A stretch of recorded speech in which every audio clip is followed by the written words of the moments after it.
All right, guys, welcome to another episode of the Neverland podcast.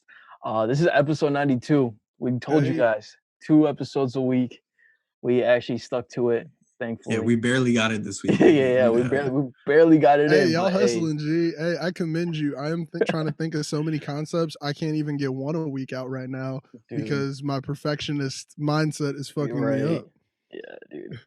But hey, oh yeah, we got Josh. What's if up? you guys don't know, Yeah. don't know Josh by now, That's what I was about to say. If you can't hear like, me, yeah, I don't know what you're doing. just I don't know what you're doing right now. Yeah. Also, that definitely means you're not checking into the live. So Yeah, go check out the live. 100%.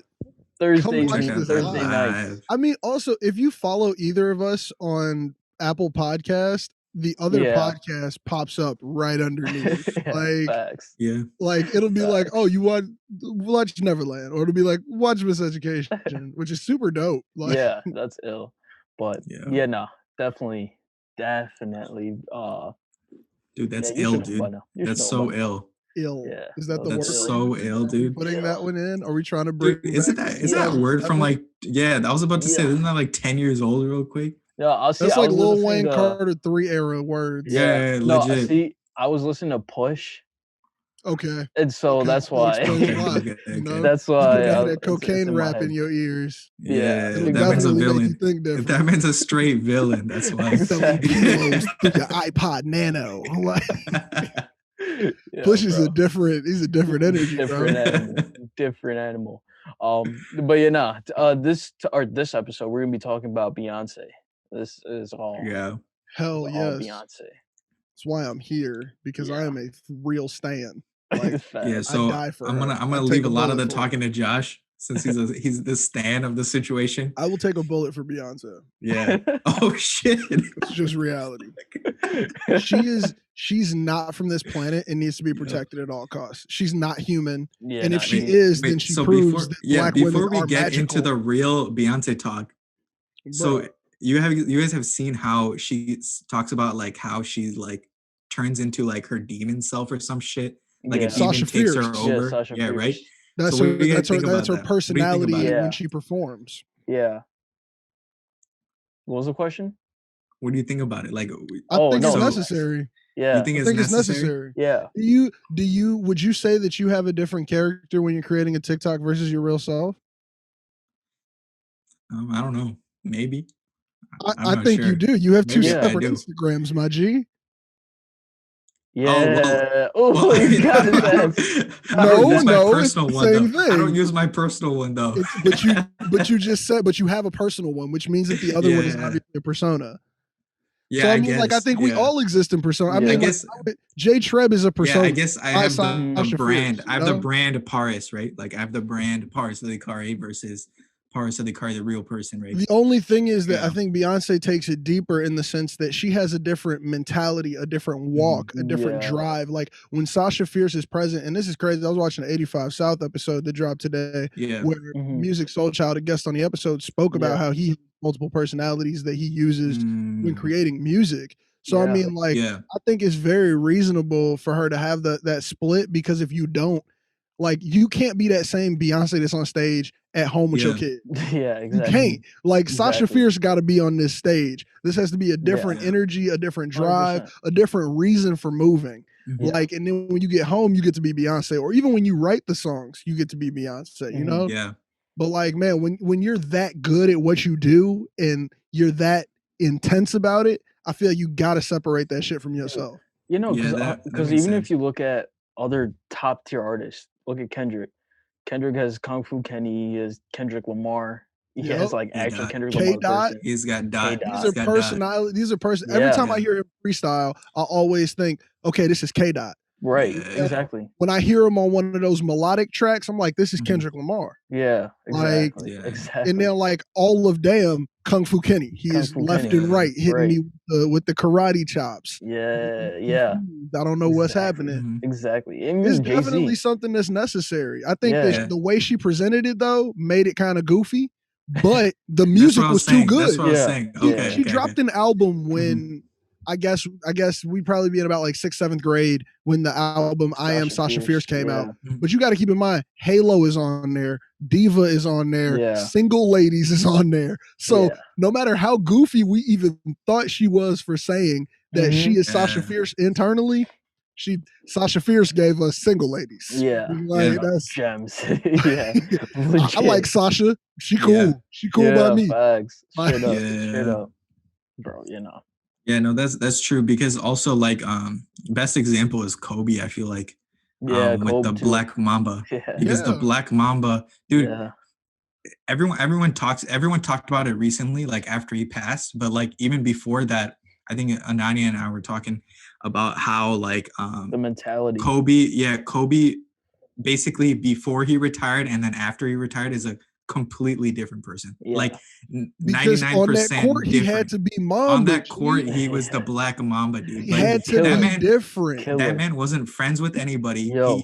He was in there to kill you. Like he not only that, if you can't separate that, you end up in this weird lane. And I mean, even like people like Jordan, not good at separating. Jordan normally gets called an asshole. Jordan was Jordan. That's the thing. Normally gets called an asshole by people because he can't leave that shit on the court. He takes that everywhere in life.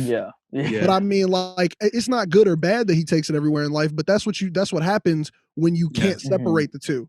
Like when you go, okay, this is one character. I'm just a killer. I'm just Jump all Man the time. All the time. All day, every day. Exactly. That's why Kobe says like he's competitive when he thinks he can win versus Jordan's competitive in everything. Jordan is competitive when he knows he will lose.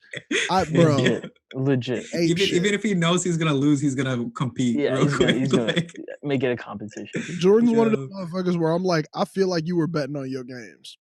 Oh yeah, 100%. Like I feel like you had somebody like a cousin who you were like, dude, hey G, put 50,000 on me. That was literally the scandal why people think he retired in the first place. But that was literally the reason. Like also like his dad passing. He was bringing but, like, in NBA so much money. He should have been cutting a profit somewhere. Yeah. No. It was like a combination of his gambling shit, which I think he was probably betting on his own games. Yeah. But and then also his dad passed away, so then that was a whole thing. At what point is betting on yourself cocky, and then at what point is it illegally terrible? Because like, so Jordan's one of those people where I think he's just a cocky motherfucker who might be at the bar the night before and they'll be like, oh, you drinking tonight, you ain't even gonna score tomorrow, and he goes, look, $100,000 straight up. I'm gonna drop 60 on them motherfuckers, like some shit like that. Just talk shit. Like where is that line between that's just cocky and like you are illegally gambling with professional sports? Like, like I think the whole thing is it's illegal, but like it is him just being cocky. It just happened to be illegal. No. See, this is my viewpoint on it. It's like if he was like, hey, I'm gonna just not do shit.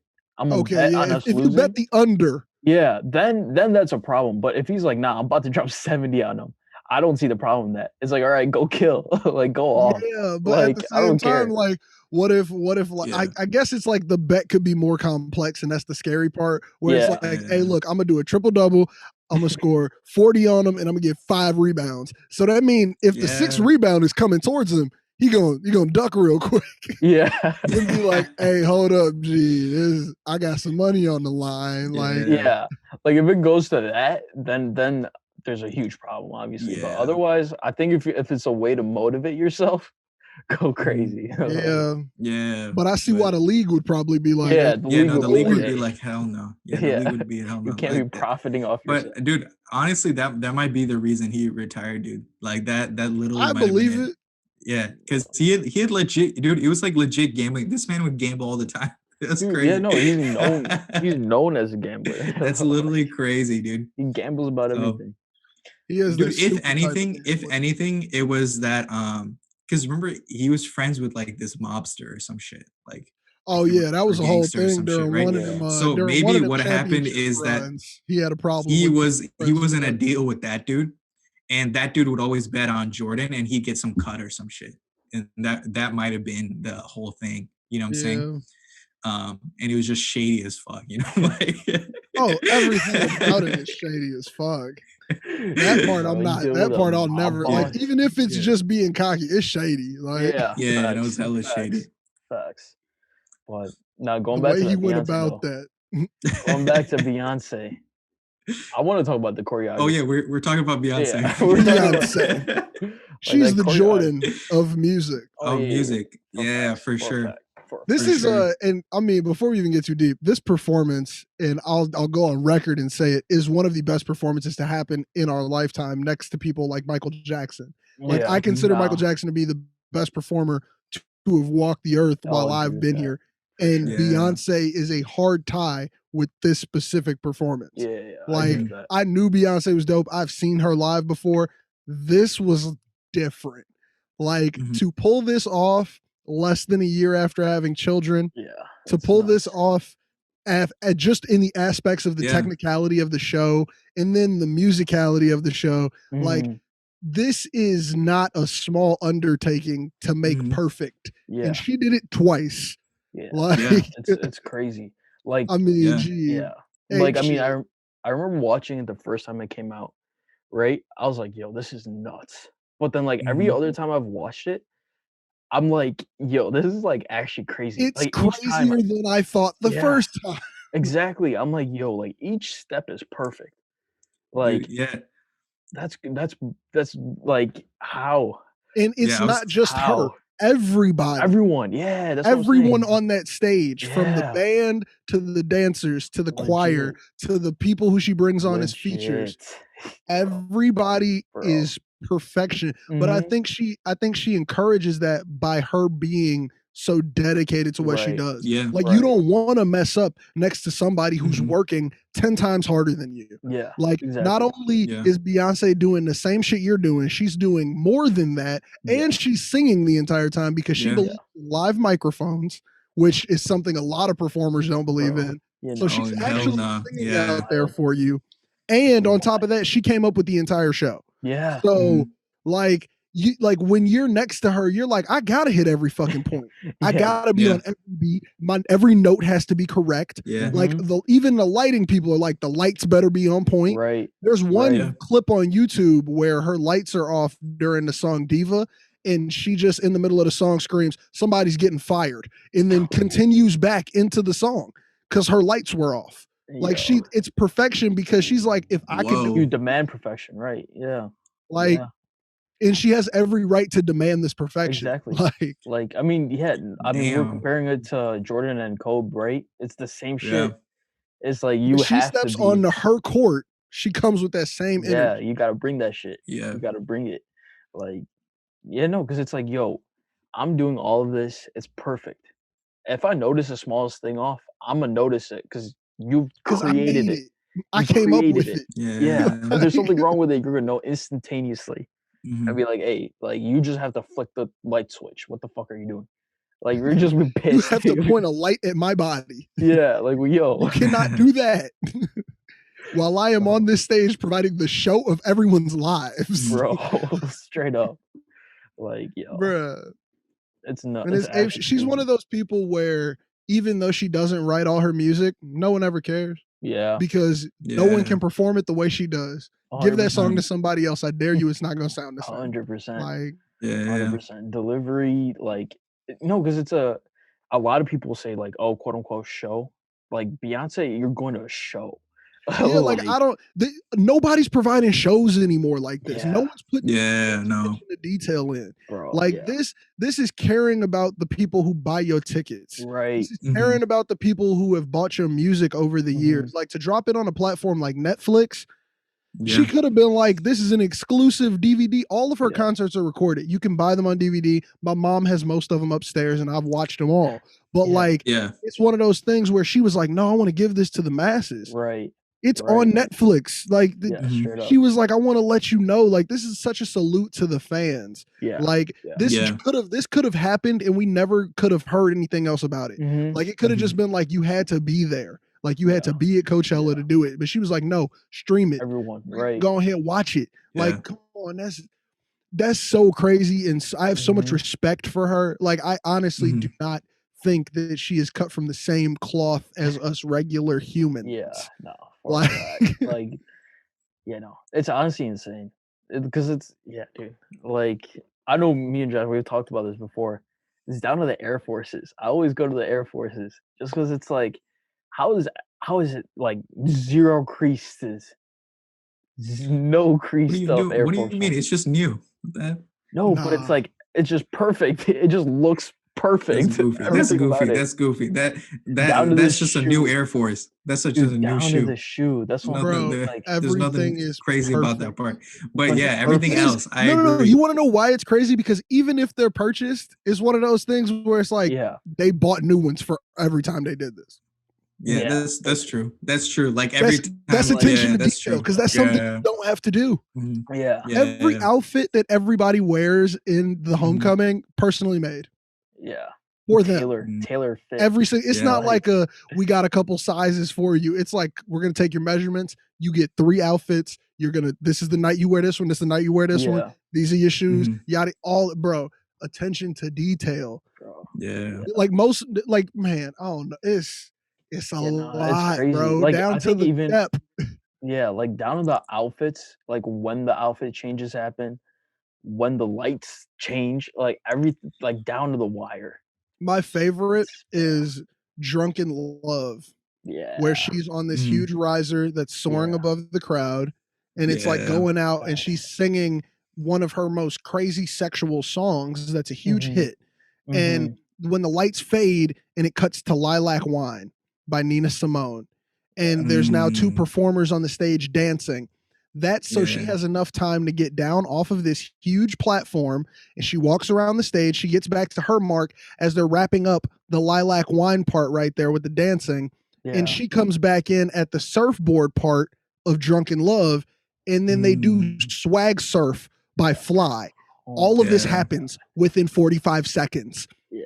No, What the fuck? that's We go from crazy. Beyonce to Nina Simone to a straight Atlanta club Swag banger from surfing, from man. Mhm. 09. Oof, That's what we're doing. Like, bro. man, It's like that's so crazy to me. But all of it is so perfect. Like, yeah. Yeah. you It's can't so pull off seamless. something like that without perfection. Yeah, Like without Mhm. everything being right, or it's goofy. Like if mhm. you write that down on paper, that's goofy. So we can go from Drunken Love to Lilac Wine by Nina Simone to Yeah, Fly. Like yeah. Yeah. that on paper does not work. Right. Like there's no DJ in Yeah. the world who can mix that. Like Exactly. Like, no, like legit. I remember the first time I saw it, I was like, "Yo, this is sick," right? But it's then an every single time, I'm like, experience. "Yo, this is amazing." Like, especially when Jay comes on, Hove Oh my comes through, god, like, bro. bruh. You see how he has to walk off stage on his number, bro. Like Yeah, he has a beat where he walks off stage and yeah. Beyonce looks over and she's like, "Yeah, your time is done." Like, Yeah, and then she dip. hits her dance for Deja Yeah, Vu right there. And it's yeah, like Yeah. every time I'm just so enamored. Like Mhm. everybody has to be perfect. yeah. And Jay-Z stumbles over his words a little bit right there. She gets a little look. I'm telling you, watch the video, man. Watch it. Facts, He stumbles over that facts. lyric and she's just like, she's rapping the whole verse with him. Like, Yeah, no, legit. It's Yo, nuts. legit.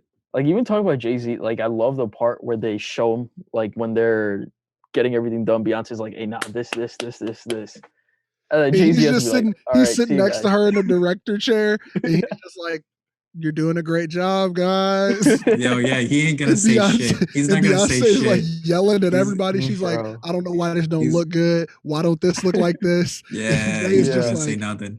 You're just chilling there. Yeah, Like, legit. hand under the chin, chilling in the chair. And that was the same night as her anniversary for her wedding. And yeah, Jay-Z's Mm, waiting to go to dinner, and she's just like, "We ain't done yet." Like yeah, yeah. that's why you need Sasha Fierce and Beyonce. Like just to go yeah. back to that point, like you Facts, could tell like she facts. was in a different mode right there, bro. Yeah. Mhm.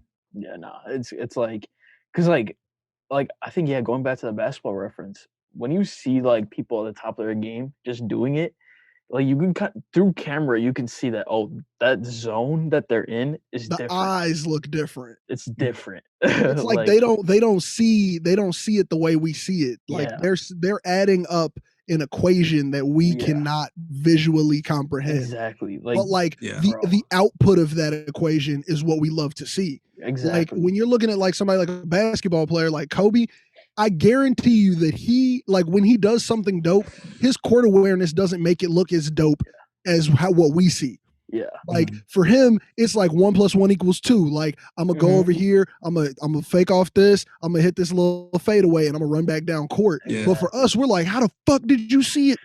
How did you what? And then you pulled the shot off. Like we can't understand how they saw it that way. And the amazement is why we love them.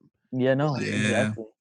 Like even like they say about LeBron, he can read the defense. He knows that's what the best part about him, in my opinion. He's seen every defense. IQ. That man's memory of just how people play. Like you can tell when he plays against a team. You're just like you remember how to play against them. Yeah. Like no, dude, they can't surprise you with shit. They say he has an eidetic memory, but like I looked into this a little bit. Shit. Like so I looked into like what an eidetic memory is. Apparently, like younger kids have an eidetic memory. So I'm guessing that LeBron's memory is just. I'm guessing LeBron's memory is just really, really good, right? Like, so like it's just top of the line. It's not actually photographic. Yeah. So eidetic is as close as you get to photographic, where you can remember like a certain exactly. It's like pattern recognition. You can remember like a sequence of events in like not necessarily images, but kind of memories, and you just like like you have the feeling that if this happens, this will happen, and this will happen. Exactly. That's not what exactly makes him a good basketball player. But it's pretty close. And I'm guessing LeBron just has like a fucking amazing memory. It's like damn close to that. If you put that with good basketball playing, I don't see how you don't become LeBron. Dude, also so that's 18 years, you're in the best league ever. Well, that just makes me think about him him watching people, like him just studying the game during those years where he wasn't the LeBron we know. And then like now when you like see his like transfer over to Miami, you're like, oh, that's when he was like, let me use this shit I've been learning. Like legit, bro. No, dude, like you see like so like LeBron even says himself, like I feel like I'd destroy my past self, like because a lot of people say his prime was like in 2012 2013, like the top of his game, but like he's just like, nah, I think I'd wreck myself from 2012. Like I would destroy 2012. But I think that he's a good example of growing old in the game and playing a position different. Yeah. Like, because I mean, as much as I'm mad at how he's pretty much the coach of whatever team he's on, like it's because that's how he has to play now if he wants to still be the best. Because he's like, look, I can't do what I was doing in 2012. So you got to go over there and you got to go over there. And like, he has to explain to them what he's seeing. Right. It's like, look, you got to do this shit. And that's kind of where he ends up being the micromanager. I think, at Cleveland, he was the legit coach. I don't care what nobody. That nigga had, no, he had the power to kick people off the team. He had the power to do whatever he wanted. I think now he's actually like a better leader than he was before. Like, I don't think he was a real leader before.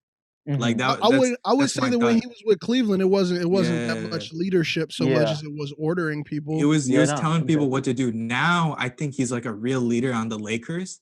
I think he's like actually like he's like inspiring like his teammates. That's how I think they won this past championship. He actually like inspired them to be like tuned in during this COVID shit and the bubble shit. Like you're right. During all this crazy shit that's going on, they locked in and won. You know what I'm saying? Like, I think that's a crazy level. A coach in the future? No, I think he's. I don't think he's gonna be a coach. Yeah, just because I don't think he's gonna be a coach. The same reason why like Jordan, Kobe. I mean, Kobe did coach, but I think LeBron. He coached his daughter's team. Yeah. But I think LeBron, like his daughter's team could wreck a couple NBA teams. They're gonna wreck. I don't think they was good. They was fucking good, bro. Even though they're 12, but that's what I was saying, bro. But like they were like actually good. Doing shit like Euro steps and 12. No, they were running the triangle offense. They were good. My 12-year-old team would have gotten destroyed. My 7th grade basketball team over at St. Bede would have got murked. Well, no, dude, they're AAU. Like they're on another level. You know what I'm saying? Like than our local. Dude, they ran the triangle offense. How many 12-year-olds run the triangle offense? Like that's crazy. We did not have a triangle offense. Like, bro, dude, you're running the. We had 2 plays, and the rest of it was have fun. Like, legit. You know, that's crazy, but that's just the stance of where basketball's at right now, dude. Like, no one else is running. If you look, I don't think little kids games are. The triangle. They're running a high level offense on a lot of these AAU circuits. Trust me. No, I think I bet they early trying. now. I bet they're doing that shit early now. I think they're trying to run those. Dude, they're I doing don't that know if early. they're successfully running those. Yeah, I think they might be prepping them. Yeah. Like, look, the high school team, the high school travel team is probably going crazy now. Yeah, no, they probably way better. But I think on that younger level, I think they might just be trying to aspire to get to where that team was. There might be little like picks and stuff, but I think that's about it. It might be like you gotta keep in mind they was getting coached by Kobe. Like no. That'll change up a whole. That changes up your motivation. Imagine being 12 and being coached by Kobe. I'm gonna play harder. Dude, but that's the thing. You don't. When you're 12, you don't know who Kobe is. To practice that I fucking brought when I was in 7th grade. Like that's the thing. I don't think 12-year-olds know who Kobe is though. Nah. I think you know. At 12, like, dude, if Jordan coached us at 12, we would be like, oh, nah, I'm paying attention. Exactly, bro. Nah, if I would have got coached by anybody who you could have saw on TV. Yeah. You know what I'm saying? Like an actual, like a all-star NBA player, I'd be like, and Kobe, let alone, hell no, bro. Kobe breaks through the years. Yeah, kids right now know who Kobe is. Like, Kobe is he's generation transcendent. He's mythical. Like legit. Dude, I don't think so, dude. I don't think so. I don't think they know who Kobe is. Well, like that team might have known who Kobe is because like their teammate's dad was Kobe. You know what I'm saying? You wanted to play basketball. I'm not sure. You're a kid. You have to know Kobe, Jordan. That's really it. That's LeBron now. Dude, LeBron. I mean, dude, like, I'm thinking back to when I'm 12, dude. Because I'm thinking back to when I'm 12, right? No, you weren't playing AAU basketball, dude. Dude, just because you're playing AAU basketball doesn't mean you're suddenly studying the history of basketball. Dude. No, but if you're but you're studying the game at a different level. Yeah, you're that deep into basketball. Yeah, you know Kobe. If you're that, you at least gonna hear it in passing. Yeah, you're gonna hear it. But I'm thinking when I was 12, right? I was only paying attention to who's in the league at the time. You know what I'm saying? Like that's my point right now. Like, I know Michael Jordan right now, though. Right? See, that's probably why you ain't still balling right now, bro. That's why we out here trying to get Drake to play us, and you ain't out here in the league.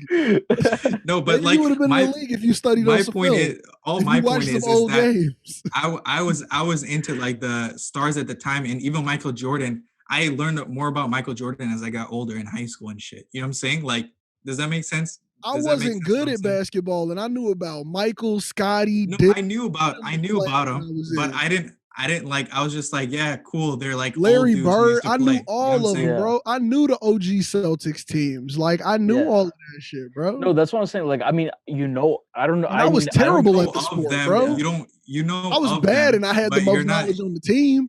Like, you're not like, oh yeah, yo, look. Like, no, you're not enamored by what he used to do. You know what I'm saying? Does that make sense? Not enamored. Yeah, you're not enamored by it. That's but what it's like at the same time though, if like Michael Jordan was like, "Hey, I'm gonna coach you," if I've heard your name, I'm not capping, dude. I'm straight up right now. I would be enamored if D Rose was coaching me. I would fucking die. I would cry. If D Rose was coaching me. Bro. Look, I would have went crazy too. But if you would have given me like a Clyde Drexler, I would have been like, "Gee, this is game over." And also for me, I would winning. If I was literally 12, if it was my 12-year-old self, if it was Kobe, yeah. But I'm saying 12-year-olds today. I think that's different. I think that's he wanted a greats though. He wanted those ones everybody, even people who know nothing about basketball, know. Yeah, like Lil Wayne was making songs about this man. Dude, how many 12-year-olds do you know? How many 12-year-olds do you know? Not a lot. Actually, none. I don't even think any of my little cousins. I only know like two. I only know like two. And all my little cousins are in high school. From what I understand of those two, they all know who Kobe is, though. They know who Kobe is, but again, they're not enamored with Kobe. If that makes sense. Yes, they are. What are you talking about? No, they're not. What if they grew up in LA though? They might say some cap shit and be like LeBron v Kobe. You know, LeBron will win, and I'd probably be like, it depends if we're taking Kobe in his prime. Like, I feel like that might be an argument now, but like they know who he is and they respect his game. I think, dude, they don't know his game. In LA, that's my whole point. They don't know his game. Also, if you grew up in LA, yeah. Yeah, like if you grow, dude. Okay, all right. If you grow up in LA, there's the mythology. There's the mythology. No, but I'm not talking about that. He's like a phenomenon in the city. Yeah, I'm literally not talking about like that specific if he would have team. I came know to that Chicago team is enamored. I and know that coached team my is team, enamored. I'm saying some random 12-year-old is not enamored by Kobe Bryant right now. I'm telling you that much. I'm almost guarantee you making a I lot of almost guarantee you. accusations. You make a lot of accusations and assumptions. So Beyonce. So Beyonce. Dude. Yeah, where do Go we back go to with Beyonce. this? I'm just stating the facts here. If Beyonce gave a 12-year-old Beyonce singing is lessons, Kobe. like, bro.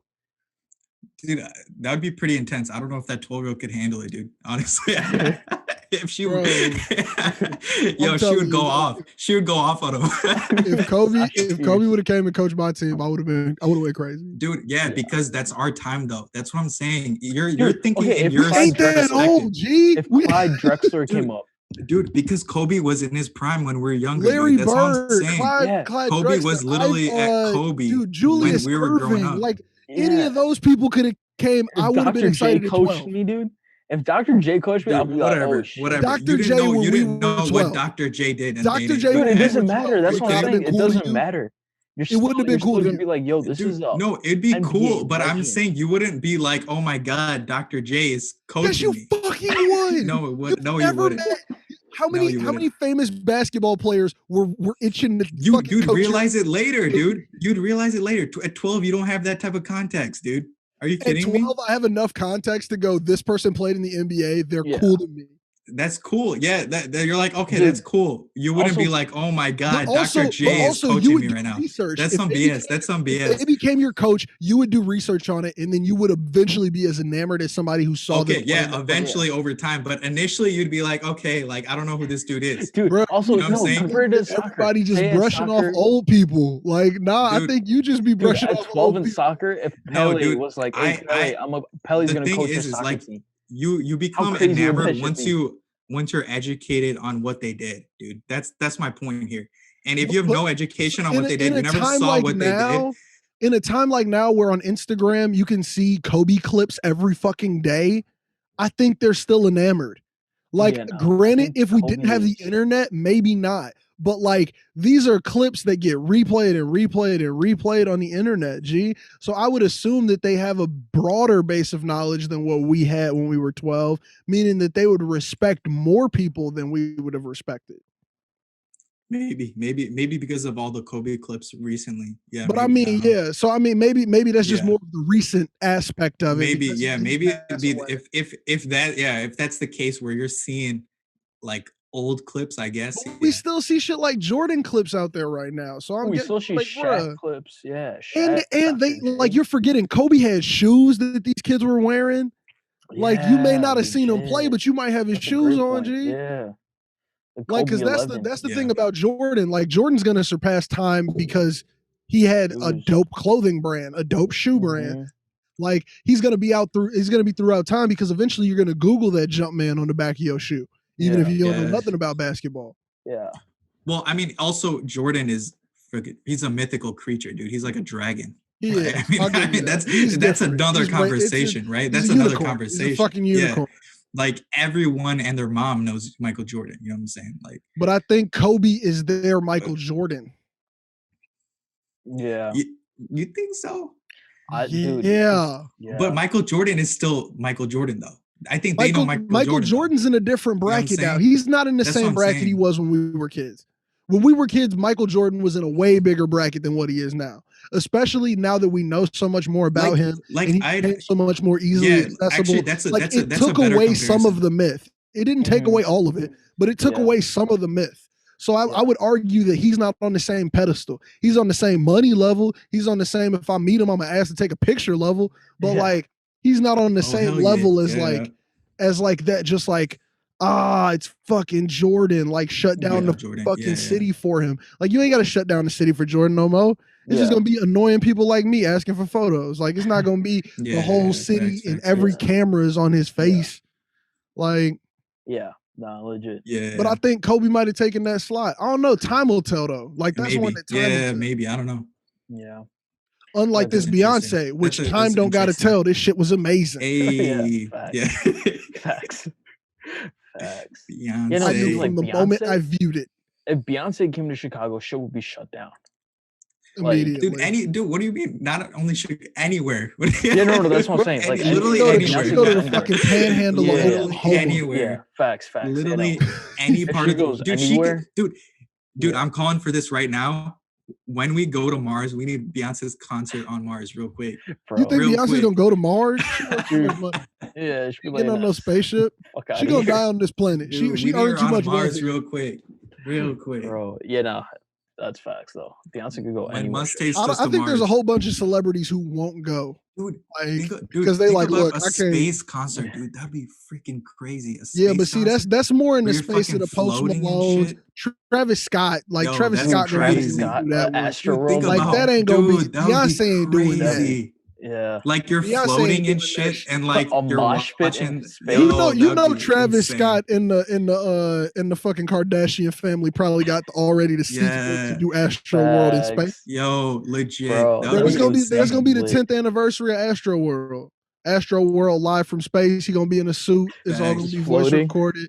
It's not even gonna sound that good. It's just gonna be like we're watching him in space. That's gonna be the cool aspect. He's such a hype beast. You know it's gonna happen. Oof.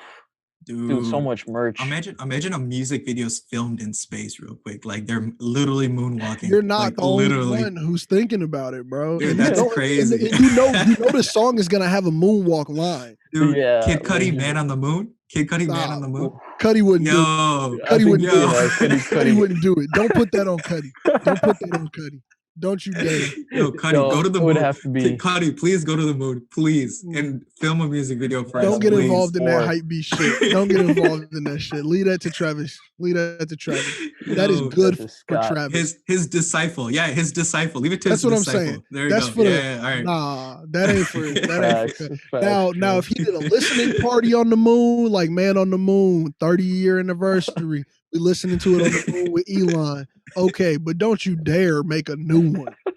Cause don't do that to me. Cause on the moon, or actually literally on the moon. That's what I'm saying. You can't do that. Like we can do the first listen on the moon for Man on the Moon 4. Like, but don't do that. That's Travis Scott has to do it, dude. That'd be crazy. That'd be lit. Dude, he should call his album Man on the Moon too.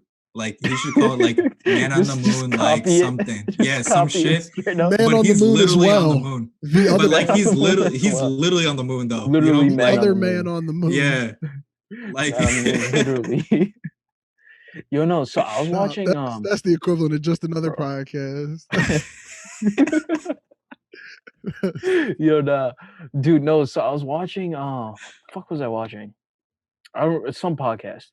But basically, they were like, what Travis Scott is doing is actually crazy. Down to like a mosh pit.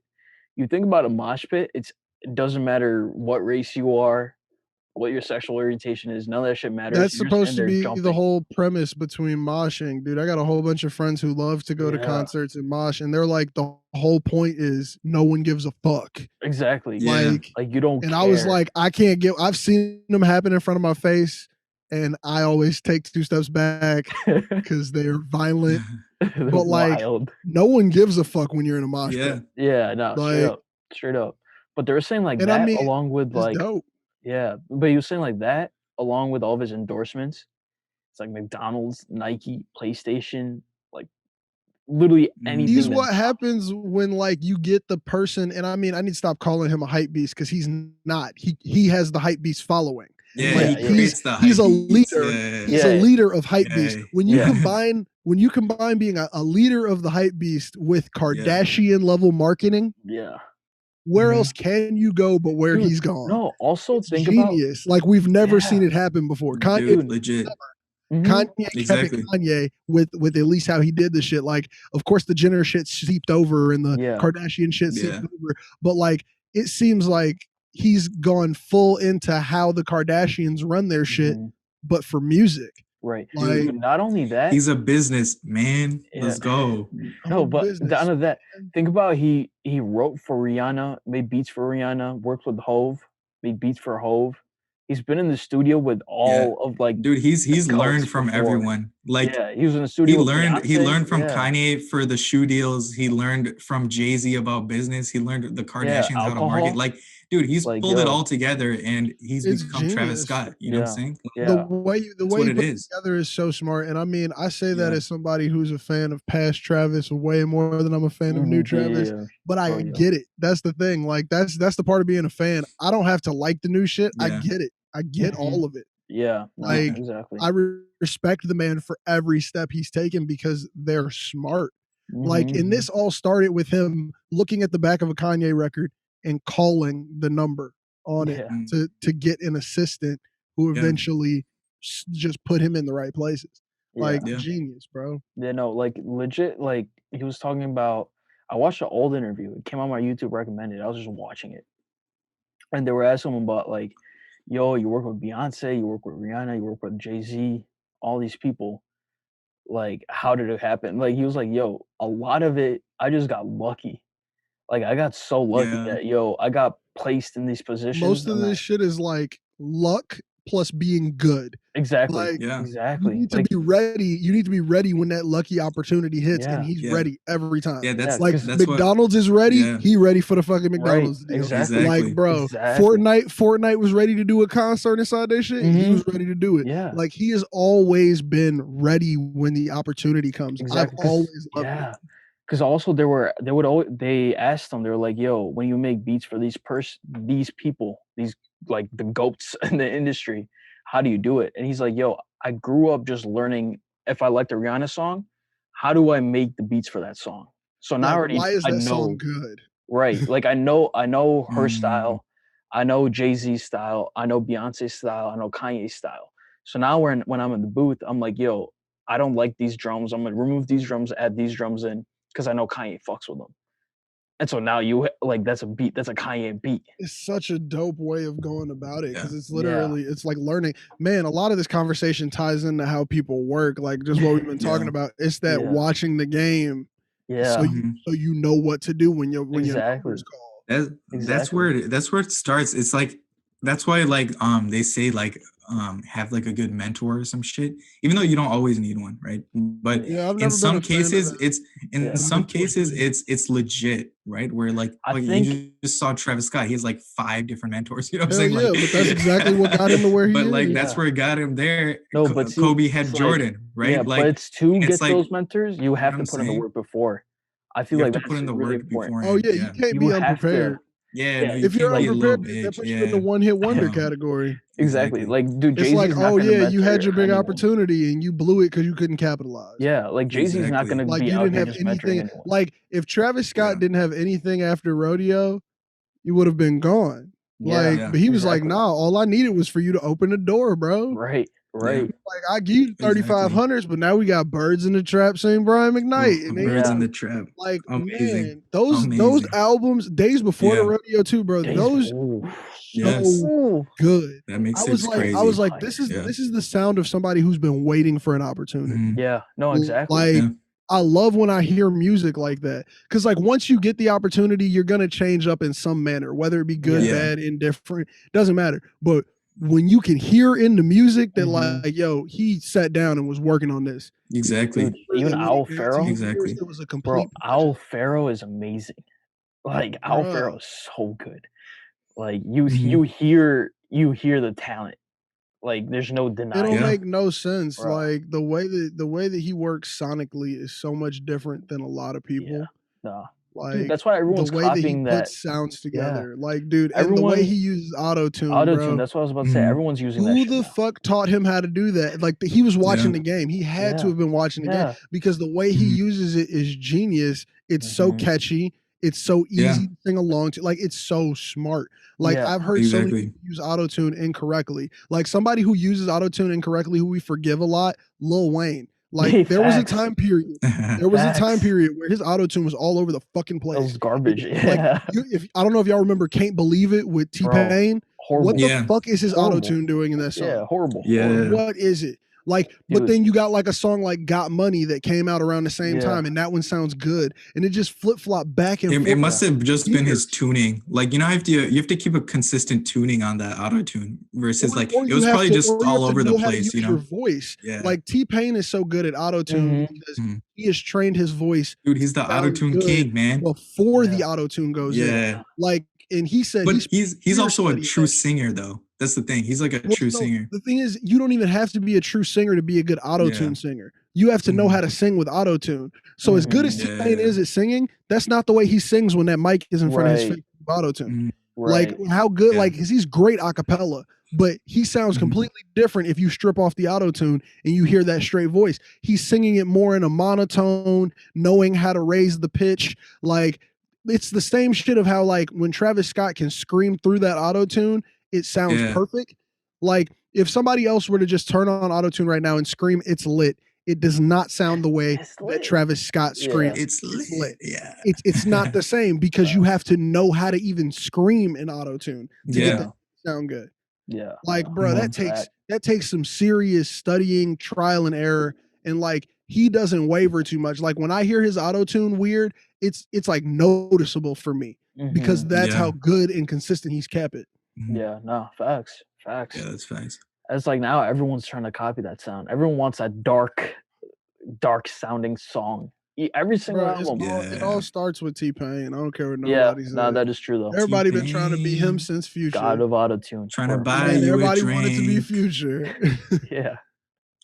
For a fact. I'm trying to buy you a drink, used to be, the purpose of auto-tune used to be so that you didn't hear the auto-tune. It was to fix the notes so you didn't hear it.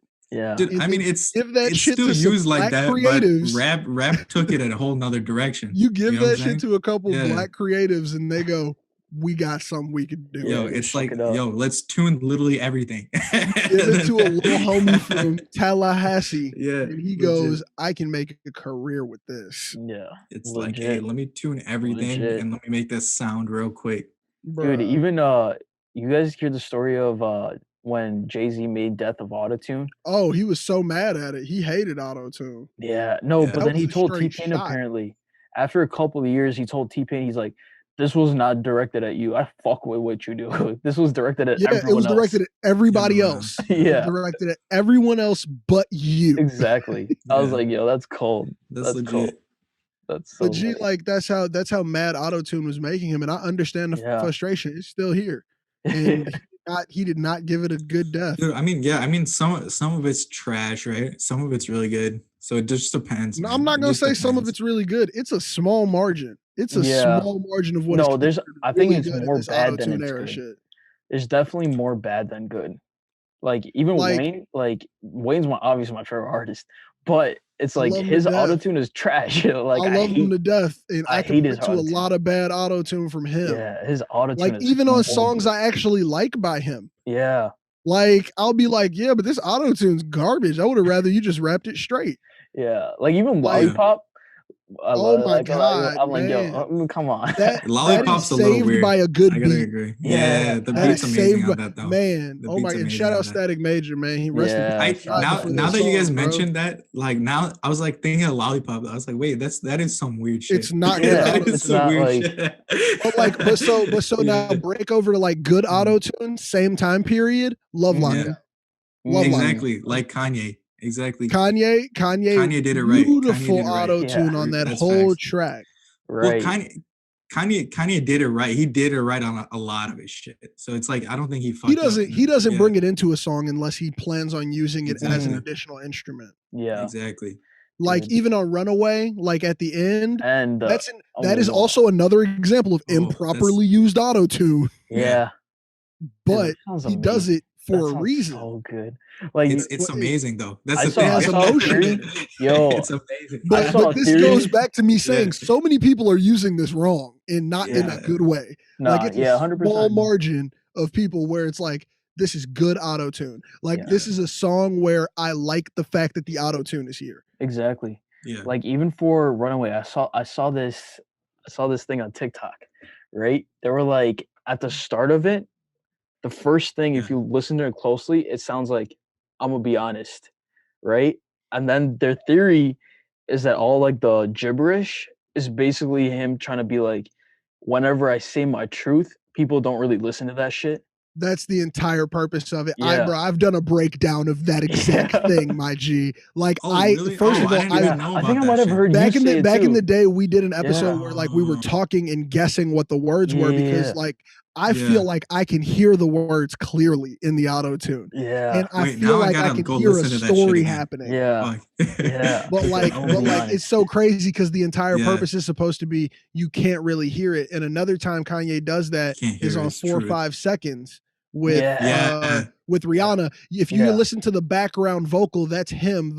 I heard you was Yeah. talking trash about a mystery. Hold me. And Yeah. that voice in the background is saying words that you can't hear intentionally. Yeah. You're not supposed to be able to hear them. Oh. Yeah. Like, Dude, that Yeah. makes sense. and that's supposed to be Kanye's I never runaway thought about thoughts that. or his rant Yeah. rants in his Yeah. head that go along with Yeah. whatever he's also writing. Yeah. Yeah. That's interesting. It's crazy, bro. Yeah. You know, Man. now that you mention it, I'm like, you know, I definitely heard Josh say that shit. He's too. done it. He's done Like, it a lot, yeah. bro. Yeah. Well, that's the type of shit that I love in music. Like those are like some of my most notable favorite. Yeah, some deeper messages. Yeah. Yeah. Dude, it's dope. It's dope.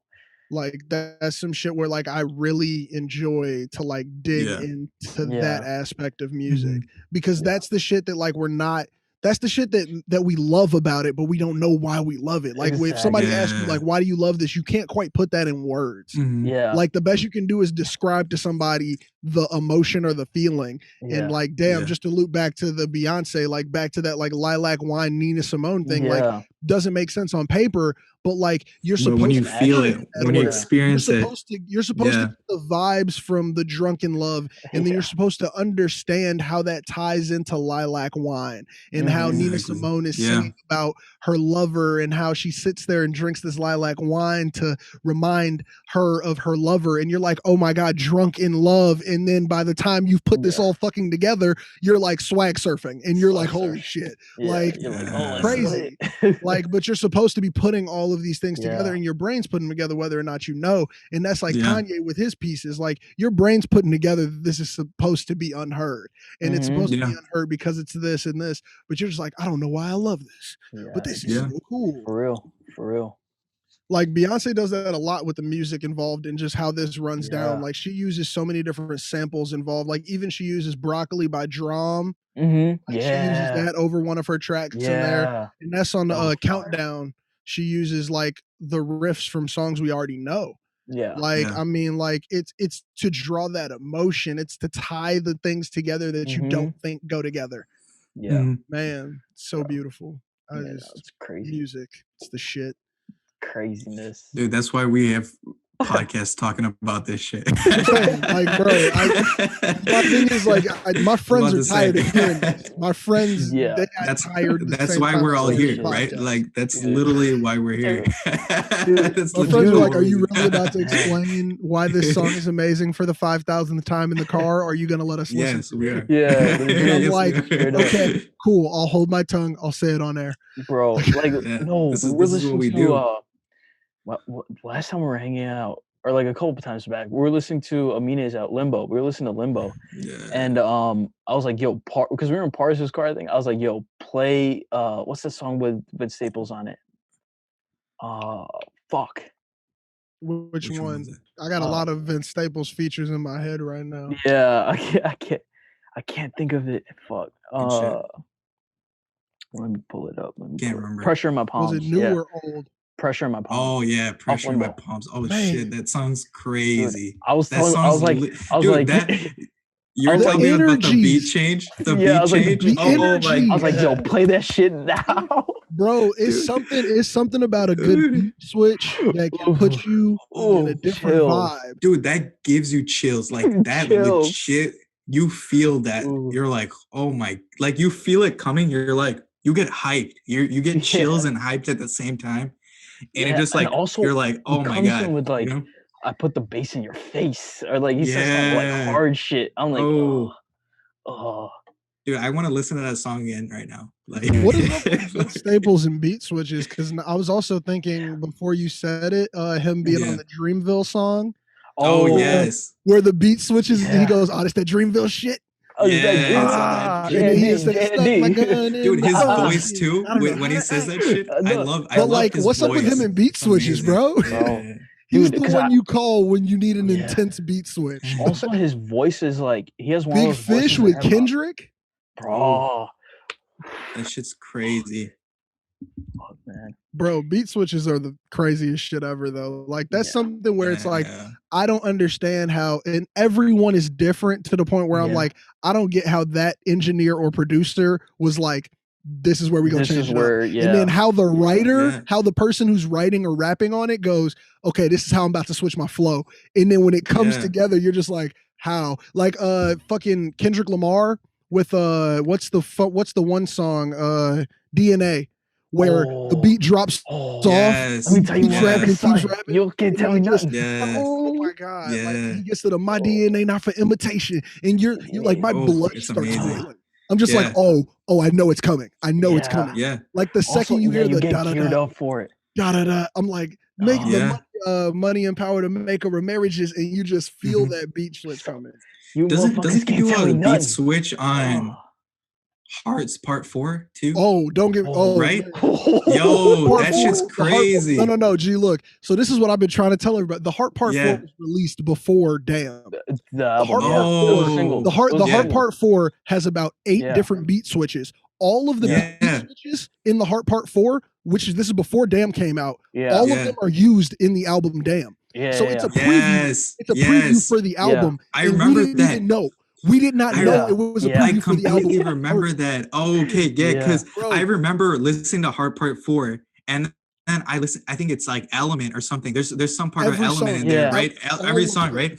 Dude, okay, that makes so much more sense. So okay, if you go back, so you can find it on Daily Motion. That's the only place to find it. And when I talked about it in I did a Kendrick Damn episode, and I had to link the Daily Motion because I was like, you're not gonna find this song. They took it off everywhere. Yeah. But like, if you listen to it, every beat switch is used. Like, it's so crazy that like he was giving you a roadmap for what Damn was about with the Heart Part 4, and even as far as like the intro with the "Don't Tell a Lie on Me, I Won't Tell the Truth on You."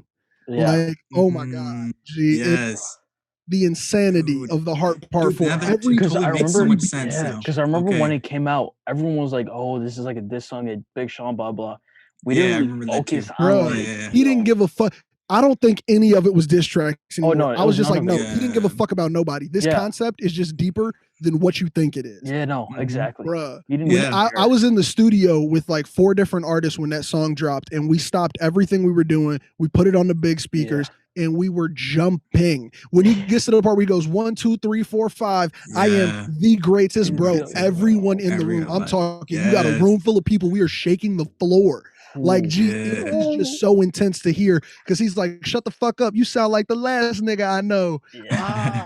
And when he starts crumbling up the paper and like for every part, like, that ain't the style. So many verses, I never run out. I'm kind of like, oh my God. And then his girl comes bike and says, you making them nervous. The music is loud. Ho, Jay-Z Hall of Fame, sit your punk ass down. Oh my God. It's one of it's crazy. songs. It's crazy. Bruh. Dude, now that that makes I just wrote so much down more on sense. this sheet like dopest beat changes as an episode idea, and the Heart Part 4 just solidified that I have to do that. Yeah, like, bro, I have to do that episode. Yeah, 1000%. Facts, bruh. But dude, that's some of the coldest shit I've ever heard in my life. Dude, like, that's crazy. Dude. Right when we talked about beat switches, I think of that song a lot of the time because there's, like you mentioned, there's so many. Yeah, it's crazy. But like, it's a ride you want to take. You're like, I'm about to get emotionally involved in this song. Yeah. And I'm okay with it. Like, let me project my emotions and pain into your verses. And in return, I'm gonna get amazing music. Like, dude, Kendrick's amazing, man. Kendrick, how do you come up with the beat switch? And how do you know these two beats work together? You know what I'm saying? So like, how do you get there? Sometimes you don't. So sometimes it'll be 2 different songs. Yeah, and sometimes it'll be intentional. So like sometimes it'll be requested. Like if you look at Reason from TDE, he has a song called Drive Slow, Tastes Like Heaven. The beginning of it is the sampled beat Drive Slow by Kanye. Beautiful. He uses it to tell a different story, but uses the same thematic elements from Kanye. Yeah, I love that Drive song. Slow. And then when he flips it it goes to Taste Like Heaven. That sample is an old school sample. It's being used by so many people, and most recently, most notable, Alicia Keys used it for a song called Unbreakable.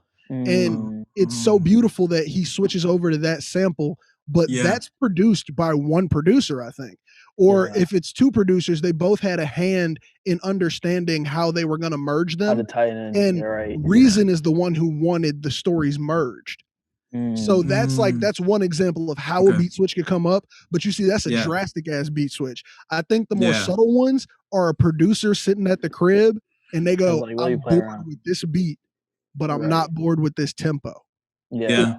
Or I'm bored with this beat, but I'm not bored with the chords that I'm using. So they almost create an entire different idea using one or more of the same thematic elements as your first beat, and then they go perfectly. But then another way, Kendrick Lamar just ran out of beat on DNA. He told the engineer loop his recorder, not the beat. They were like, yo, just keep my recording going, even though we're out of beat. And they gave it back to the producer, and the producer had to make a beat for words that already exist. And that has to be the most difficult. Yeah. Like, that's crazy. You got to get that beat back, and you're like, okay, I got to make something that mirrors the first shit, but also goes in time. And also, Kendrick Lamar, one of the most perfect rappers ever, because he kept time on no beat. Yeah, dude. On no beat. It's in his head. It's in his head. This man said, tell me something. Mind like how with no beat. Dude, apparently they say the more like focused you are, the more like track you have on like time. Like basically like you can keep track of time better, like the more because sane you are. So when you're like not focused at all, you'll totally lose sense of time. Like you have no sense of time.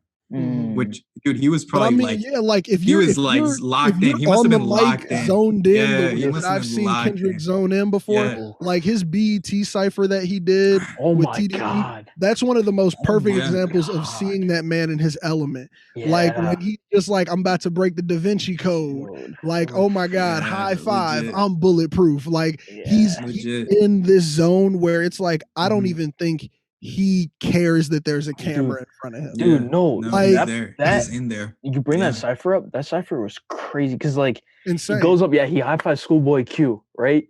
You see all of TDE in the back. He's just going. I don't even think he looks directly at the camera on purpose. I think when he catches it.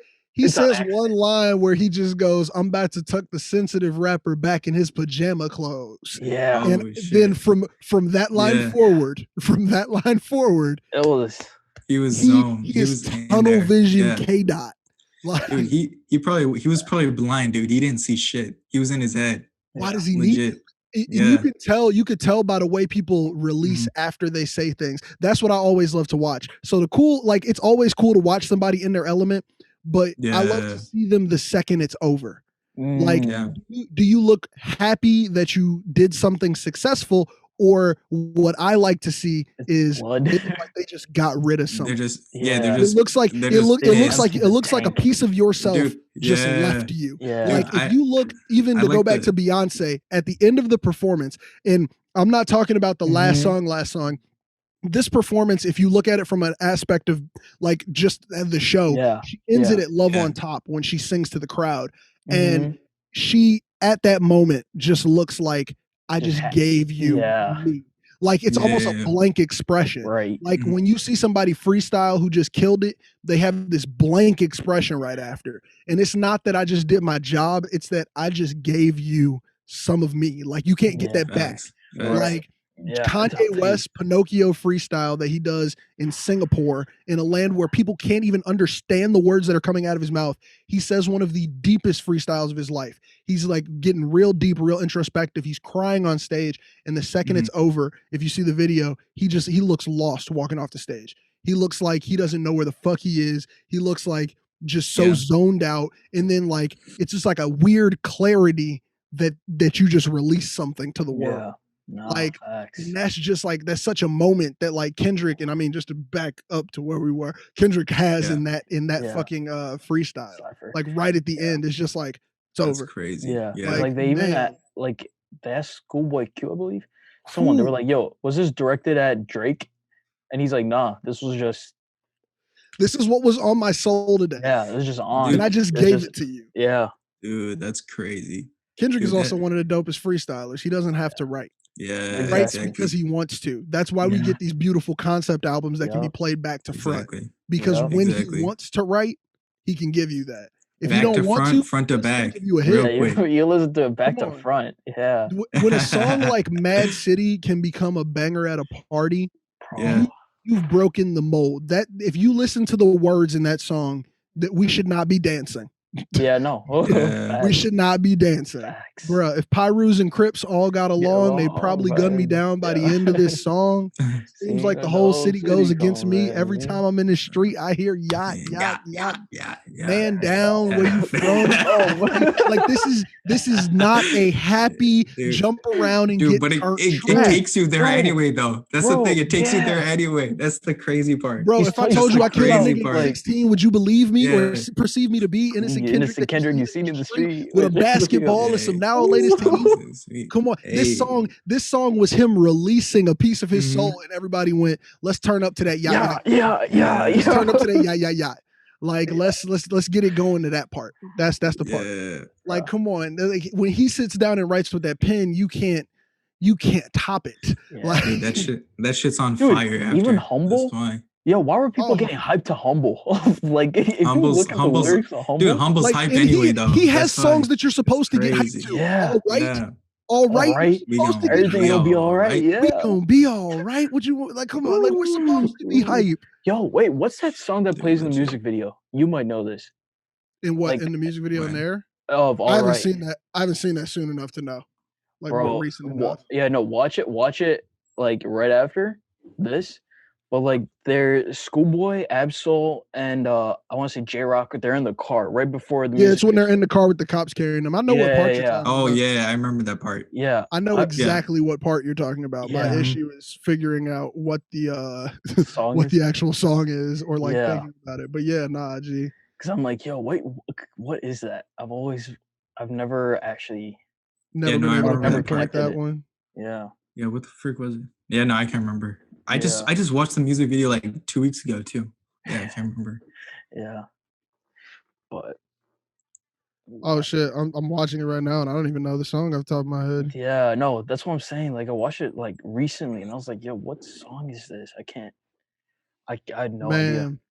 I don't know, but that track in and of itself, that's a crazy one. Yeah, that track's the crazy. The album Jazz Fusion with a Tupac with a Tupac conversation at the end. Dude. The Black or the Berry will always murder me. Like, cause it's crazy. Like, bruh, man. Dude, you know what song? Duckworth, whatever Duckworth played. Man. I'm like, this is like Hail Mary and marijuana times is hard. God. Yeah, Duckworth is insane. And that's over a sample. That's another classic. It was also used on Splash Waterfalls by Ludacris, which was a huge hit for the time period it came out. Yeah. Which is a way different song. That song's about sex, and it's on an album called Chicken and Beer. Yeah. But like Kendrick's was a way deeper. Luda. That was my favorite time period, Luda. Gina, what's your fantasy time period, bro? Where's Luda at, man? Recently. He's making all the money in the world and chilling out, bro. He's a businessman, dude. He's prepping for Fast 9. Yeah, legit. Dude, he's at home learning lines. They're squeezing that fucking series franchise, dude. They've been squeezing since 5. Yeah, Fast 5. 5 was the last good one. 5 was the last good one, dude. Everything after that was trash, bro. It was the start of. It was the start of how much money can we get? They're bringing John Cena in. Bro, oh god, that's how you know, dude. They're turning this into WWE real quick. These motherfuckers. First of all, Hobbs and Shaw. I'll talk about it till I die. Worst fucking shit in the world. Yeah, nah, The Rock grabbed a fucking helicopter. Yeah, that's the part that I can't forgive, and I forgave the fact that it literally changes from 10 p.m. to 10 a.m. in the middle of the fight scene. But what I can't forgive, I forgave Idris Elba calling himself the Black Superman in the movie. But what I cannot forgive is The Rock grabbing a helicopter. He's holding on to 17 cars in a truck tow, and a Dude, helicopter in this. Dude, hand. that's legit. That's legit. No. And then he grabs the cable on the helicopter and in one motion throws it into the tow truck. And the funniest shit is that there's this. It's supposed to be the real world. You know what I'm saying? Like he's not supposed to be a superhero. They said fuck the real world in Hobbs and Shaw, and they let us know that Fast and Furious exist in the same place as the fucking MCU. Yeah, legit. Yo, there obviously is magic. He's got super strength. Yeah. The fuck out of here. He turned into Mr. Incredible for 48 seconds and it invalidated the entire movie. That's so goofy. Bro. This is head-ass shit. And I can't believe it almost made $1 billion in the theater. Fuck that. Dude, it did. It sold out like crazy. Terrible. Dude, terrible. That's wild. Dude, it shows you people are willing to watch anything though. They'll just fucking hop in there. If The Rock is in it, it sells. The Rock, Kevin Hart. Yeah, legit. Not legit. I wonder when, especially with The Rock and Kevin Hart in the same movie. That fucking CIA movie. Horrible. It was horrible. Horrible movie. Garbage. Horrible movie. It was a little funny here and there, but it was not good. No. The trailer was good. All the funny moments were in the trailer. Yeah, the trailer was funny. Yeah. Basically the opening scene. You're talking about the opening scene. Yeah. I would rather watch the trailer than the movie ever again. Like that's one of the ones where it's like wipe it off the face of the earth. I'm okay with it. Yeah. This is this is the equivalent of like throwaway music. Like some of this music we hear now, same way with this fucking Central Intelligence movie. We're not gonna remember them later. We're not playing for our kids. They're gone. They happened. They made their money. They just made cash money. Yeah, they just made some cash money. It was a cash transaction. It was money for shitty laughs, and we said okay. Like, bro, legit. That movie was garbage. Like, bro, that's one of those ones where, like, if my kid in the future was like, "What's this movie?" Don't ever watch that. Don't waste your life, dude. Also, a Trainwreck. Talking about terrible ass movies. Trainwreck. Oh, terrible. That movie was horrible. The only reason I watched it was because of LeBron. And I was like, yo, this is not worth it. This is not worth it. That's literally the whole reason I watched that movie. I'm not even joking. That's the one with Amy Schumer, right? Yeah. I'm good at watching her in anything. I hate Amy Schumer. I think we've discussed this before. I don't hate her, but I can never watch her shit again and be okay. I think that she was funny for a time period, and she was like, I'm going to double down hard on this type of joke. And it was like, this type of joke is not as funny as you think. But it made her money. It made her money. Yeah, dude. Dude, I saw a TikTok of her when apparently like at some red carpet shit, like she was trying to like fuck with Kanye.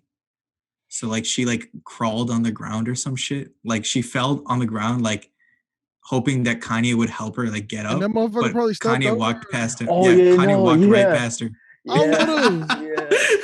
She just looked at her. Kanye was like, what the fuck are you doing? And just walked right past. He just walked right past. How the fuck did we start talking about Amy Schumer while this episode was supposed to be about the talented Beyoncé? I have no idea. Man, we cannot.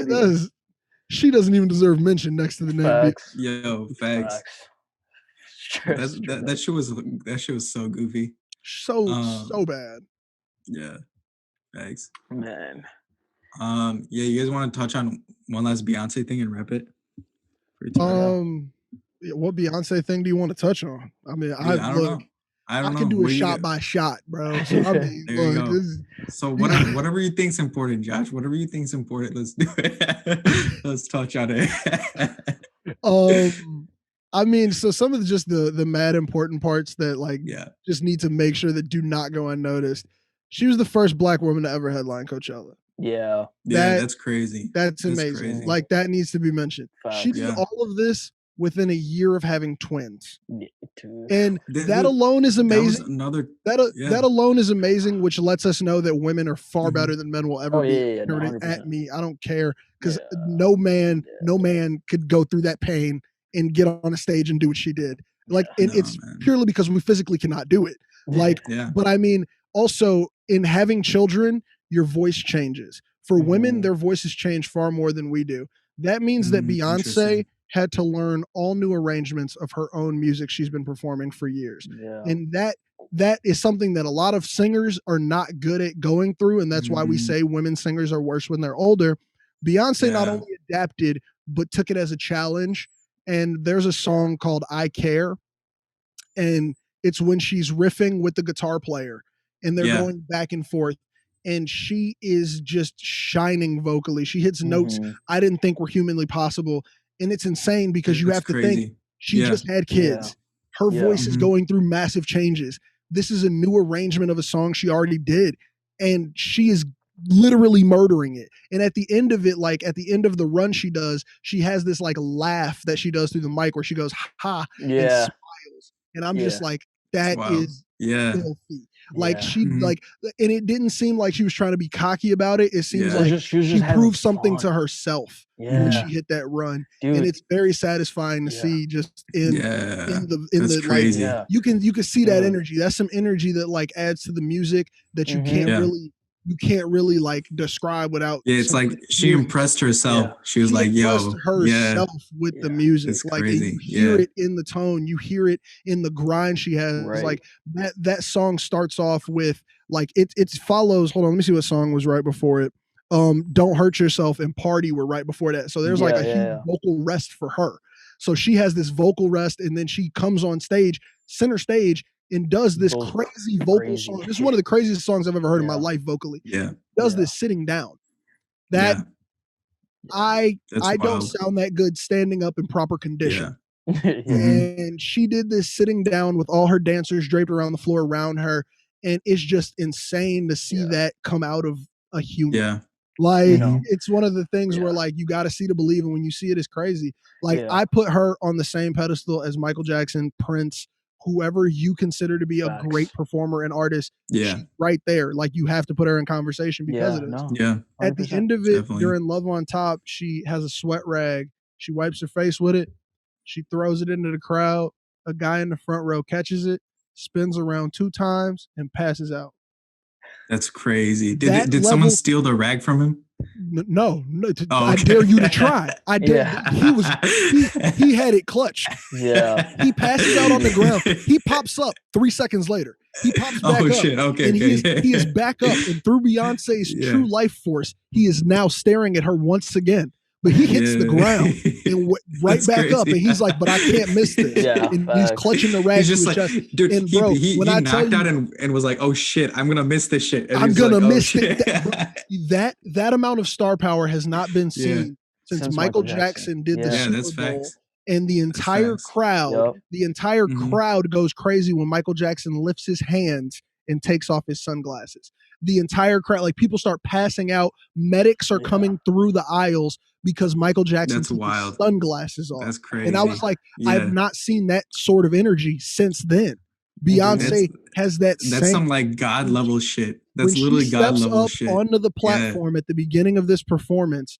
You're just like, I can feel this energy even at home. And then within the first 3 songs, she does the Black National Anthem, and I for some reason feel obligated to stand up every time it happens on screen. I'm like, I gotta stand for the pledge. Like it's Beyonce doing Lift Every Voice and Sing. I didn't stood up for the American National Anthem for so many goddamn times. Least I can do.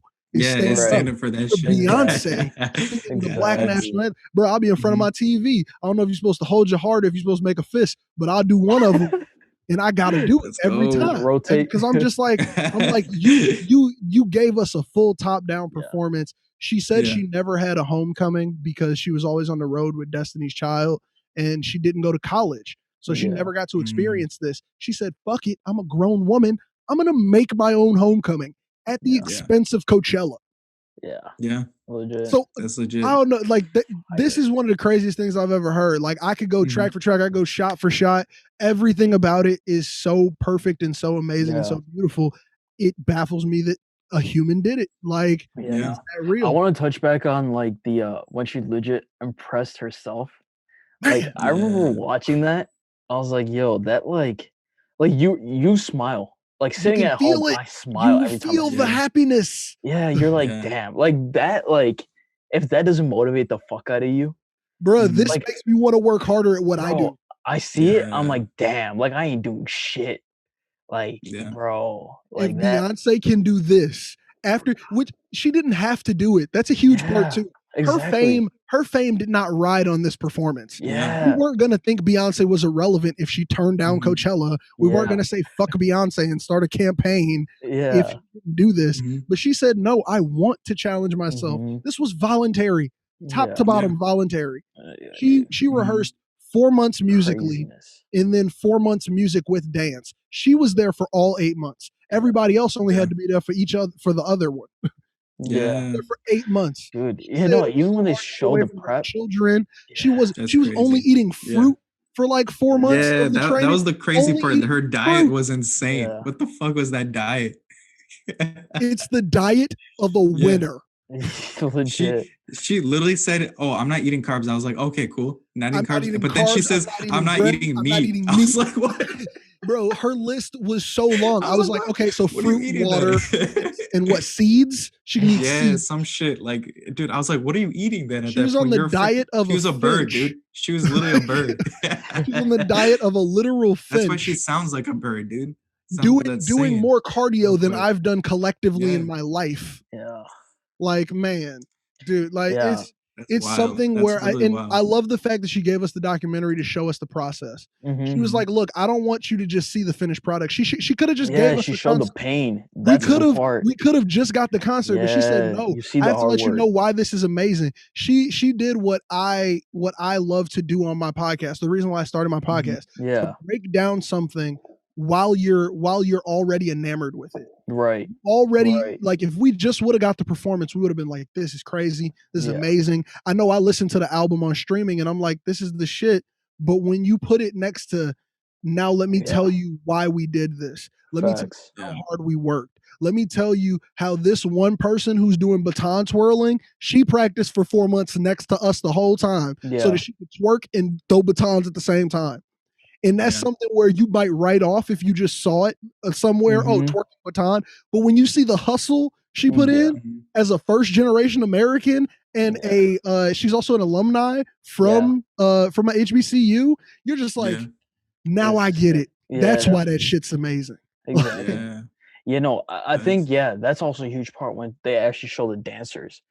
They're like, these are just random background dancers. There was one girl who just had a baby too. Yeah. There was another dancer. Yeah. She was like, if Beyonce could do it, I could do it. Facts. I was like, yo, that's crazy.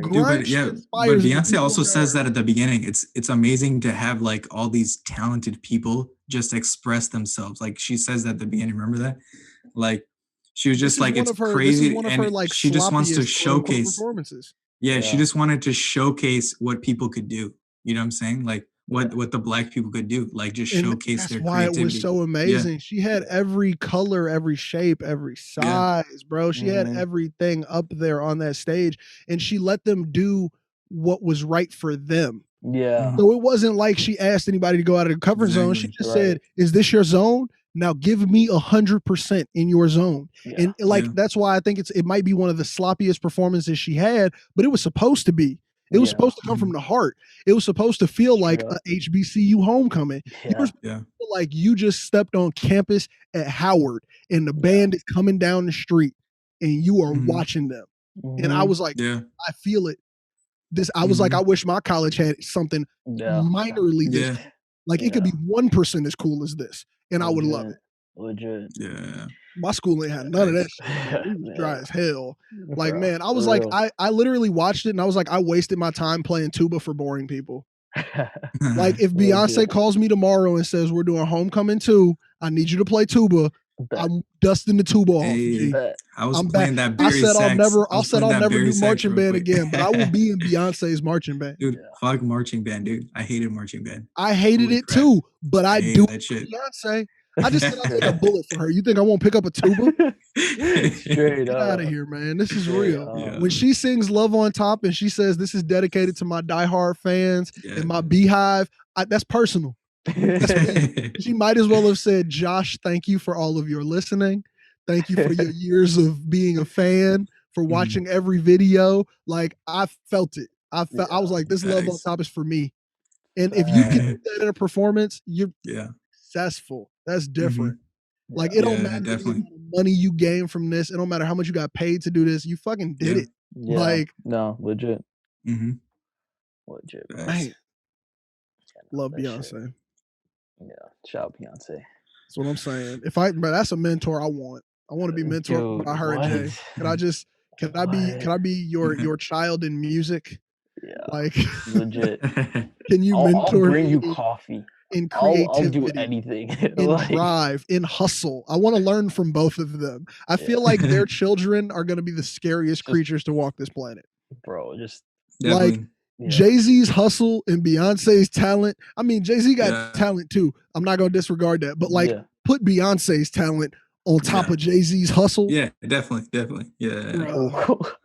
Also, keep in mind, there's a second version of "Lift Every Voice and Sing" on the album version of "Homecoming," and it's sang by her daughter during the like on.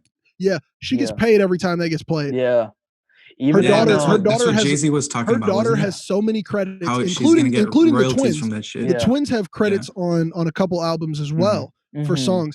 They're making so much more money than we have ever seen, and they can't count right. Like they don't even know how to do division, multiplication, and they've been making bands. Yeah, legit. Bro, those kids, like, they're starting. Like, if the starting line is here, they're 1 inch away from the finish line. Yeah. Like, facts. So what are they gonna do next? Because their parents already pushed that line so much further away. Yeah, no, dude. Facts. In another life, I just want to be Beyonce's like pet. I want to be the pet at their house. I don't even need to be her child in another life. If I could just be like the dog, like if I could be the dog at the Carter compound, like that'll be a successful one for me. That'll be a cool life to live. Just to be around that energy. Yeah, nah. You know, I wonder what their like just their daily lives is. Like they're just like floating everywhere. They don't even walk. It's probably normal shit, bro. It's probably super fucking normal. It's probably normal. And it's probably scary. Like it's probably so normal that you're like, this can't be it. Yeah, like dude, just wake up, eat cereal. Dinner. They'll be eating dinner and like it'll just be like a light bulb moment. I just thought that, you know, maybe I should do a homecoming at Coachella. What do you think, Jay? I don't know, B. Try it out. Yeah, you know, like it's probably that normal. Like it would almost not even be cool to watch. I'm sure the only difference is that they're in $100 million mansion and they have a chef. Of course. Like that's the only difference. I mean, everything else is normal. Everything else is relative. Right? So I mean, like, to them, it's the same as how we live in our homes. Yeah, you know. Yeah.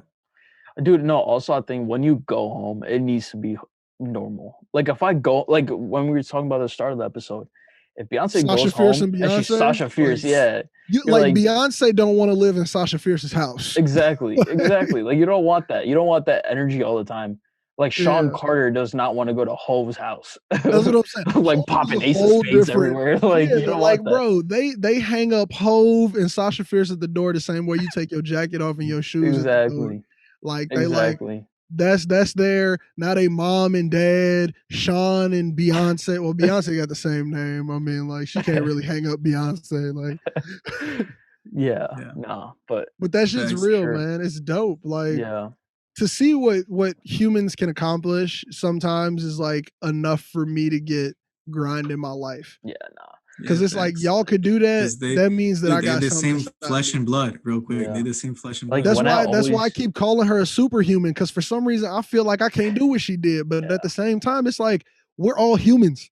That's inside you somewhere. If you can work to get it out. Like she said, she will never push herself this hard again in the documentary. Mm-hmm. She said, "This is the one. Y'all ain't getting this twice." Yeah. She said I surprised myself at how far I could push myself in the human body. Anybody who says I surprised myself at how far I could push the human body, like, she's like, I can't do this 2 times. Yeah, that peak, like, nah, G. Like, no, legit. Whenever I think of Jay-Z's story too, I'm like, yo, that's that's a fiction movie. Jay-Z was rich before he became a rapper. That's what I love to just say to people. Like dude. Like how he got rich enough to say, y'all don't want to sign me, I'll sign myself. Yeah. No, like even the way Rockefeller clothing came around, bro, that's nuts. It's like, yo, you don't want to sign me, I'll make my own clothing brand. He's currently one of his companies is investing in this company where like young adults can start building credit through subscription payments like Netflix and Hulu. Yep. And I was like, that's so genius. Like I wish I had money right now to invest in that because that's a great business move. No, 100%. Even like something like Ace of Spades, He was like, "Oh, Chris, bro, this man bought the Broniac. Yeah. Said, let's make that name simpler. Yeah. And then get like millions of dollars in selling a portion of the company. Yeah. He didn't sell the whole company. Yeah. He sold a portion and made millions back on a couple $100,000 worth of investment. Yeah. Like, bro. And that's what Beyoncé raps about in Drunken Love, Armed Broniac, Gangsta White. And her husband bought the company. Yeah. Legit. They different. They different. No, different. You ain't never gonna hear about them rap about something they don't own. They legit. About something they don't own. Legit. No, even that the shit on Disney. Me and my girls and my Deuce up. Bro. Come on, bro. Well, shameless plug. What's this shit called on Disney? Beyonce's thing on Disney. Oh, Beyonce's Black is King. Black is King. Yeah. Even on that, when they showed their house, I did a whole review Gambino on that, shit bro. in the back. You're like, bro, what? Man, it was crazy. What the fuck? So crazy. They can't drop a visual without it being amazing. The Carter flawless. Period, dude. Yeah. Flawless. Thanks. It's ridiculous. Yeah, no. This shit's crazy. But yeah, guys, I think we can wrap it up with that. Let's wrap it. Shout out Beyonce. Go watch it. Shout out Hove. Even if you've seen Homecoming, go watch it right now. Yeah, legit. Put those vibes on your day. Go watch that shit. But yeah, guys, it's episode 92. Super, super dope episode. Be sure for Tuesday. Another episode's coming out. We're cranking these mofos out. Y'all going crazy, G. Mad respect from a fellow podcaster who cannot do what you're doing. Mad respect, bro. True. Y'all going crazy. True. But no, I definitely do check out Josh's podcast. Obviously, it's linked in the bio. It's probably gonna be like, if you're watching on YouTube, right on the other side, the recommended. Most latest videos probably gonna be popping up. So click that after. Dude, I watch it. I always watch it in theater mode, dude. The recommended's in the bottom. Oh, so it's in the bottom. You're right. I'm a theater mode fan too. Yeah, scroll down if you're exactly. Scroll down. If you're on the TV, what you need to do is you need to go back and just type it in. Like there you go. Yeah, thanks. That's the worst part about. That's the worst. The TV's rough. The TV's still rough. Yeah, that's why I don't watch. But the recommended one up next will definitely be one from the Neverland. That's the cool part about TV. It'll autoplay right to your show. True. But also Thursday Night Live, you're gonna see all check that shit out on that joint too. So definitely come. There's a Discord too. Go check that out. Yeah, check out the Discord. The Discord. Oh yeah, we gotta start. We gotta start going crazy right now. Extra. Start putting our tier list in there and being like, what tier list do you want to see, and get ideas from people. So check out the Discord. Definitely check out the Discord. Check out also my new podcast, my new tech podcast that I'm doing. Check that shit out. I did subscribe. Yeah. The first episode, the audio is a little aft. I gotta fix the audio on the next one, but it's good. Yeah. The content's there. The content. That's what I'm saying. You gotta come for the content, man. Exactly. Yeah. Exactly. That's how we want real fans. Come for the content. Keep an eye out for Poke the Bear. Yeah. Oh yeah. Keep an eye out. Yeah. For that more reasons to watch the live. Let's talk about that tomorrow. Let's talk about that tomorrow. If you watched our Thursday live. Yeah. But with that, check out all of our socials too, because all updates are always on there. So definitely check that out. And with that, out of here. Deuces. Peace.